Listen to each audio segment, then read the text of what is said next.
વડોદરાના ફતેહગંજ બ્રિજ અકસ્માતના સીસીટીવી આવ્યા સામે 25 દિવસમાં જ 7મી દુર્ઘટના.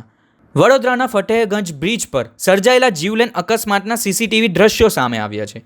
ઘટનામાં એક યુવકનું મોત થયું હતું, જ્યારે અકસ્માત બાદ બસ ચાલક સ્થળ પરથી ફરાર થઈ ગયો હતો. સતત વધી રહેલા આ અકસ્માત લઈને સ્થાનિકોમાં ભારે રોષ જોવા મળી રહ્યો છે. વડોદરાના ફતેહગંજ બ્રિજ પર સર્જાયેલો અકસ્માતમાં સીસીટીવી દ્રશ્યો હવે સામે આવ્યા છે. સીસીટીવીમાં અકસ્માતની સમગ્ર ઘટના કેદ થઈ છે, જેમાં અકસ્માત બાદ અફરાતફરીનો માહોલ જોવા મળે છે. ઘટના સ્થળે હાજર રહેલી એક મહિલા તબીબે તરત જ ઘાયલ યુવકને બચાવવાનો પ્રયાસ કર્યો હતો, પરંતુ વધુ પડતું લોહી વહી જતાં યુવકનો જીવ બચાવી શકાયો ન હતો. અકસ્માત બાદ બસ ચાલક સ્થળ પરથી ફરાર થઈ ગયો હતો, જેના પગલે પોલીસે ગુનો નોંધી આગળની કાર્યવાહી હાથ ધરી છે. સ્થાનિકનું કહેવું છે કે છેલ્લા માત્ર 25 દિવસમાં ફતેહગંજ બ્રિજ પર આ 7મો અકસ્માત બન્યો છે. સતત વધી રહેલા આવી ઘટનાને કારણે સ્થાનિકોમાં ભારે રોષ ફેલાયો છે અને બ્રિજ પર તાત્કાલિક સુરક્ષા વ્યવસ્થા મજબૂત કરવાની માંગ ઉઠી છે. એટલે એકચ્યુઅલી ઘટના બનતા મેં નથી જોઈ. હું અહીંયાથી પસાર થતી હતી અને હું એનેસ્થેટિસ્ટ ડૉક્ટર છું, પ્રાઇવેટ પ્રેક્ટિસમાં છું.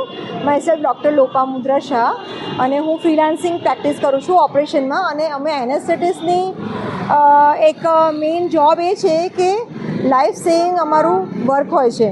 જે રોડ ટ્રાફિક એક્સિડન્ટમાં જે પ્રાઇમરી ટ્રીટમેન્ટ આપીને જીવ બચાવવાવાળી ક્રિયા જે કરવાની હોય એ અમે કરવાવાળા હોય છે. મેં આવી રીતના રોડ પર પડેલા જોયા. એક પેશન્ટ આવી રીતના આખું લોહીમાં લથપથ હતું અને બીજા 4-5 લોકો ત્યાં ઊભેલા અને બીજા ઘણા બધા લોકો એને હેલ્પ કરવા આવેલા. એટલે મેં સાઈડમાં, બ્રિજ આટલો બધો હતો તો પણ મેં સાઈડમાં ટ્રાફિકની પરવા કર્યા વિના રસ્તા પર જ ગાડી રોકી અને સીધી હું એને હેલ્પ કરી. મેં ઇન્ટ્યુબેશન કર્યું, એટલે કે એનું શ્વાસની ક્રિયા જે હોય એને મેં મારા હાથમાં લઈને અમ્બુઇંગ કરી. અને એમાં ખૂબ બ્લીડિંગ હતું, અતિશય બ્લીડિંગ, જે રોડ પર કંટ્રોલ થાય એવું હતું નહીં. પણ થોડા શ્વાસ એના આવી રહ્યા હતા. પલ્સ તો એના બિલકુલ હતા જ નહીં, વીક હતા. પણ બની શકે કે હિમોડાયનેમિકલ એક એનો બ્લડ જે લોસ થયેલો એના લીધે એનું વોલ્યુમ ઓછું થઈ ગયું હોય તો હોઈ શકે. એટલે મેં મારું અમ્બુઇંગ અને થોડું મસાજ, કાર્ડિયક મસાજ એક જણને કરાયું, એ પ્રમાણે ચાલુ રાખ્યું. મીનવાઇલ જ્યારે એમ્બ્યુલન્સ આવી 108, એને આવતા બી બહુ વાર થઈ આટલા ટ્રાફિકમાં. એમાં મેં મેનેજ કર્યું. જ્યારે એને શિફ્ટ કરી ત્યારે થોડા ગાસ્પિંગ જેવા શ્વાસ, જે કે છેલ્લા શ્વાસ તો એના ચાલુ હતા.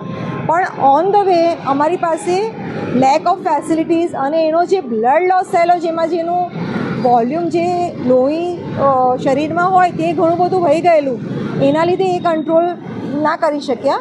અને ત્યાં પહોંચ્યા ત્યારે બ્રોડ ડેડ, એને અમે બચાવી નહીં શક્યા. હા, પેશન્ટ તો મરી ગયું, પણ પેશન્ટ બહુ યંગ હતું.